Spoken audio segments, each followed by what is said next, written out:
Salam. Good to see you all again here, Dr. Scott, live from the office. We just wanted to touch base with you again on very, very important topic because we want to talk today about overcoming sleep debt, right? You heard me, sleep debt. It is exactly as it sounds, right? So what happens? We get busy, we keep going, we push through. Maybe we might be able to get through that 1 day, 2 days, but around about the third or the fourth day, something interesting starts really, really happening in the body, and that's that slow sluggishness, cognitive decline, the forgetfulness, and eventually, if we keep going that way, the body eventually shuts down. So that's what sleep debt is. Now, we are definitely living in a very, very uh, precarious time, right? Some of us maybe will have more than one job. Some of us may have two. I've even heard of some patients talking about that they have 3 jobs. So we're living in a time where we are busier than ever. So what happens when we are busier than ever? Well, we push through. People have more caffeine. People sleep less. People eat more processed food, and the body can only take so much of this. So, we want to talk about today how we can overcome sleep debt as best as possible. And the way we overcome sleep debt is trying to be proactive. Now, everything that I'm talking about today is set up and based on the premise that you have the ability to get between 7 to 8 hours of sleep a night, that you're probably working 2 jobs, and that your stress is somewhat manageable, right? More or less. But even if your stress isn't so much manageable and there's some other circumstances going on, I'm going to talk to you today about some things that can still help you get hopefully an early jump on sleep debt. Now, one of the first things that we do, actually, how busy are we during the day, right? How much physical activity, how much exercise and exertion are we able to put out during the day?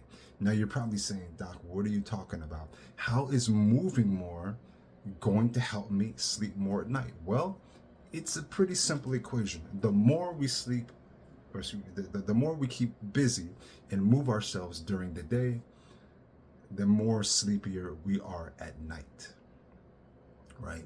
So exercise is actually a part of it. Making sure you have some kind of regimen of exercise, and if you can throw even in some strength training between 3 to 4 days a week within your exercise regimen, that's even better. That would help you even more, make you a little bit more tired at night. So exercise is one. One of the other things is actually getting between 10 to 15 minutes of sunshine upon waking in the morning. Yep.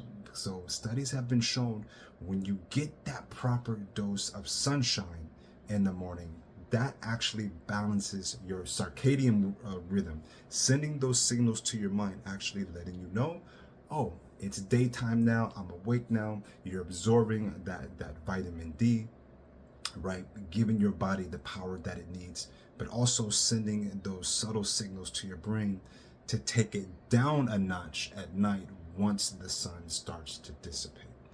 Okay, that's really like one of the second things that we can do. So let's say that the evening has gone and pushed on. We're at home, we're relaxing with the family or alone if you're alone, whatever the situation might be. We want to make sure we're eating well-rounded, wholesome, nutritious food. So whole leafy greens that contain your vitamins C, right? A, E, all of those things. Making sure you get proper fiber to move out anything at night that might be triggering to keep you awake.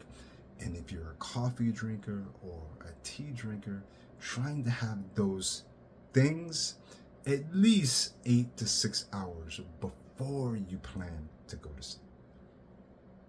All right, so are we seeing how this is working? Right, having much more activity during the day, tapering down at night, eating wholesome, nutritious foods, because that goes to your nervous system to put you down. And then when it's actually bedtime, if you are able, keep the room dark, keep the room cool, right? If you're watching your favorite show, streaming your favorite show, can you pull back at least an hour before your bedtime and actually creating a bedtime ritual? Yep, you heard it, a bedtime ritual. So that could be a part of it, but at the same time, maybe doing some mindfulness and meditation, ambient sounds, clearing up the clutter, making your sleeping space good, fresh, clean sheets, the smell of lavender in the air, right? Just calming the system down.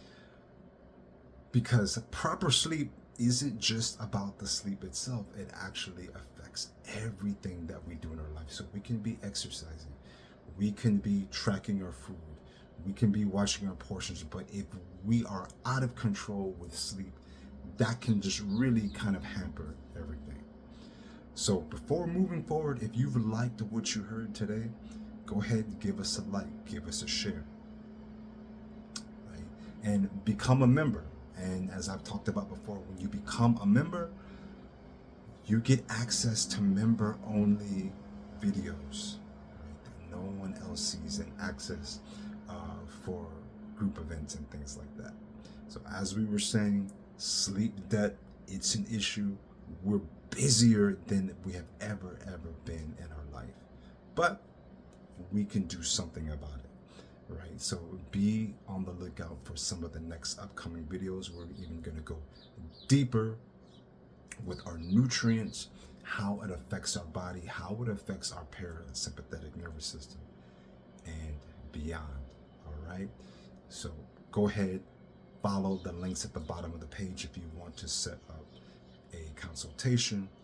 Follow me on all my socials at Nature's First Path. Don't forget the Spark of Life book on Amazon, and we'll get it together soon. Peace.